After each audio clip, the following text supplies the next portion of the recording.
మహబూబాబాద్ జిల్లా కేంద్రంలో అంబేద్కర్ సెంటర్లో ఎన్ఎస్యుఐ ఆధ్వర్యంలో విద్యార్థులు రహదారిపై బైఠాయించి రాస్తారోకో చేపట్టారు. దేశవ్యాప్తంగా వైద్య విద్యా కోర్సుల్లో ప్రవేశాలకు నిర్వహించిన నీట్ యూజీ 2024 ప్రవేశ పరీక్షలు అక్రమాలకు పాల్పడిన వారిపై చర్యలు తీసుకోవాలంటూ కేంద్ర ప్రభుత్వానికి వ్యతిరేక నినాదాలు చేశారు. ఈ సందర్భంగా ఎన్ఎస్యుఐ జిల్లా అధ్యక్షుడు చరణ్ మాట్లాడుతూ లక్షలాది మంది విద్యార్థులు భవిష్యత్తులో చెలగాటమాడొద్దని, నీట్ పరీక్ష నిర్వహణలో జరిగిన అవకతవకలపై కేంద్ర ప్రభుత్వం దర్యాప్తు చేయించాలని డిమాండ్ చేశారు.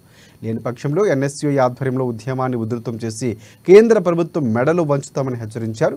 ఇక రాస్తారోకోలో ఎన్ఎస్యుఐ జిల్లా బాధ్యులు చంటి, అలాగే వేణు, రాములు తదితరులు పాల్గొన్నారు. Mahabubabad town NSUI town president Ballam Chanti ఈరోజు ఏదైతే సుప్రీంకోర్టులో కేసు నడుస్తుందో నీట్ పరీక్షలు రద్దు చేయకుండా వేళలైతే మా ఎన్ఎస్యుఐ టీం అంతా ఏకమయ్యి కేంద్ర ప్రభుత్వానికి బుద్ధి చెప్పి కేంద్ర ప్రభుత్వం మెడలు ఉంచే కార్యక్రమాలు మేము ఎన్నో చేస్తామని చెప్పేసి ఇంతకుముందుకు ఇది ఎంతోమంది విద్యార్థుల బలిదానాలు చూసాం. మనం ఎక్కువ విద్యార్థి ప్రాణం కూడా పోవడానికి వీలు లేదు. కేంద్ర ప్రభుత్వం మెడలు ఉంచడానికి ఎన్ఎస్యుఐ ఎప్పటికీ సిద్ధంగా ఉండదని ఈ వేదిక నుంచి మేము చెప్తున్నాం. మేము భారీ ఎత్తుగా మా ఎన్ఎస్యుఐ టీం నుంచి నిరసన కార్యక్రమం ధర్నా నిర్వహించడం జరిగింది. స్థానిక అంబేద్కర్ సెంటర్ నుంచి నెహ్రూ సెంటర్ వరకు